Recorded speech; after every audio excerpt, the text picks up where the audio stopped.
नमस्कार साथियों। बिहार में विधानसभा चुनाव जो हुआ उसका चुनाव परिणाम भी आ गया। चुनाव परिणाम काफी अप्रत्याशित है, जहां पे कि किसी की उम्मीद नहीं थी कि एनडीए इतनी प्रचंड बहुमत के साथ सरकार बनाएगी। इसकी तो एग्जिट पोल वाले भी खबर बता रहे थे, लेकिन जिस प्रकार से महागठबंधन की कम सीट आई है और एनडीए की प्रचंड बहुमत आई है, ये दिखाता है कि कुछ दल जो जात पात की राजनीति और सबसे बड़ी बात कुछ खास दल के जो कार्यकर्ता थे वो लगातार मतदाताओं के बीच में जा रहे थे, उनके अंदर में भय पैदा कर रहे थे। यानी ये एक बात तो स्पष्ट है, बिहार विधानसभा चुनाव 2025 के परिणाम से एक बात तो क्लियर हो चुका है कि अब आप मतदाताओं को डरा करके, उनके अंदर में भय पैदा करके या जात की राजनीति उन्हें सिखा करके, समझा करके आप उनसे वोट नहीं ले सकते। वो आपकी रैली में आपका झंडा जरूर उठाएंगे, लेकिन वो अपनी बुद्धि विवेक और अपनी सोच से मतदान करेंगे। और मुझे लगता है कि लोकतांत्रिक व्यवस्था में बिहार में ये जो बदलाव है, इसे सकारात्मक दृष्टि से देखना चाहिए। बिहार में अगर इस प्रकार की सोच डेवलप हो रही है,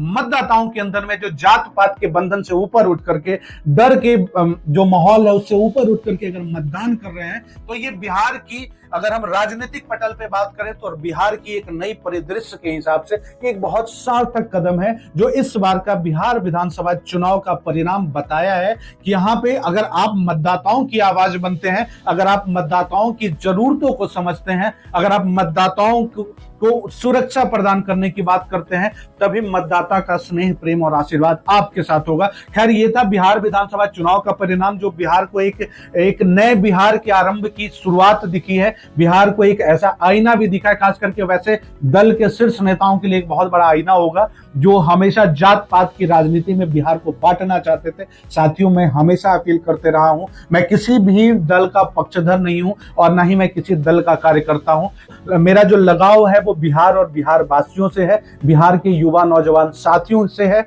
बिहार के अभिभावकों से है, बिहार के सभी माताएं बहनों से है। मैं चाहता हूं कि हमारा बिहार सुखी बने, समृद्ध बने और अग्रणी राज्यों की सूची में हमारा बिहार भी एक स्थान हासिल कर ले। और इसकी शुरुआत शिक्षा से हो सकती है। शिक्षा कहने का मतलब, अगर बिहार के मतदाता, नौजवान, युवा साथी, बिहार की माताएं बहनें, अभिभावक, बूढ़े बुजुर्ग अगर अपने मत के महत्व को समझेंगे और सही प्रत्याशी का चुनाव करेंगे, जात पात और भय की राजनीति ऊपर उठकर अगर मतदान करेंगे, तो निश्चित तौर पे साथियों एक नए स्वर्णिम बिहार की इतिहास लिखी जाएगी। और मुझे लगता है कि ये जो परिणाम है, चुनाव परिणाम रहा है, एक नए बिहार की, एक खूबसूरत और सुंदर बिहार की, एक विकसित बिहार की परिकल्पना यहाँ से शुरू हो सकती है कि हम सभी बिहार वासी मिलकर आने वाले निकट भविष्य में हम ये प्रण लें, हम ऐसा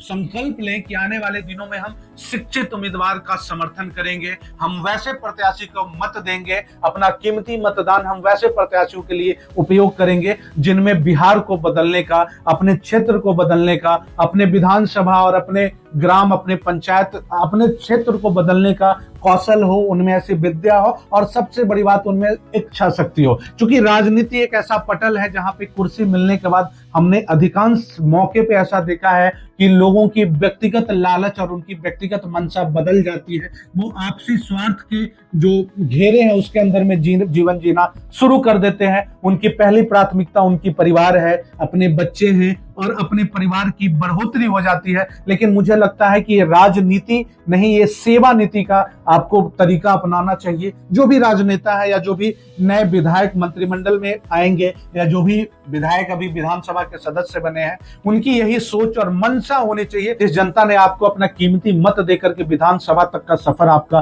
पूरा कराया है, आपको वहां तक पहुंचाया है। आप उन सभी मतदाताओं और सभी जनता के बीच रहें, उनकी जरूरतों को समझे। ज्यादातर मौके पे हमने ये देखा है कि आपके जो विधायक हैं वो आपके पास, अगर आपके यहाँ कोई शादी विवाह या कोई वैसी मतलब अप्रिय घटना हो जाती है, कोई मृत्यु हो जाती है, तो मृत्यु भोज में ही शामिल होना अपने आप को विधायक की जिम्मेदारी वो समझते हैं। मुझे लगता है कि विधायक जी को समझना चाहिए कि उनकी जो जिम्मेदारी है केवल मृत्यु भोज में शामिल होना नहीं है, उनकी जिम्मेदारी मृत्यु से पहले उनके दुख सुख को समझना और उसमें खड़े होना भी विधायकों की सबसे बड़ी जिम्मेदारी है। तो सभी बिहार वासियों को, सभी युवा नौजवान साथियों को, बिहार की माताएं बहनों बहनों को और अभिभावकों को फिर से एक बार दिल से प्रणाम। आपने बढ़ चढ़ करके बिहार के इस लोकतांत्रिक महापर्व में अपना योगदान दिया, बढ़ चढ़ करके आपने अपने मतदान किया। मैं उम्मीद करता हूं आने वाले भविष्य में भी आप जब भी बिहार में चुनाव का पर्व होगा, आप एक शिक्षित और जो डिजर्विंग कैंडिडेट होंगे वैसे प्रत्याशियों का चयन करेंगे और एक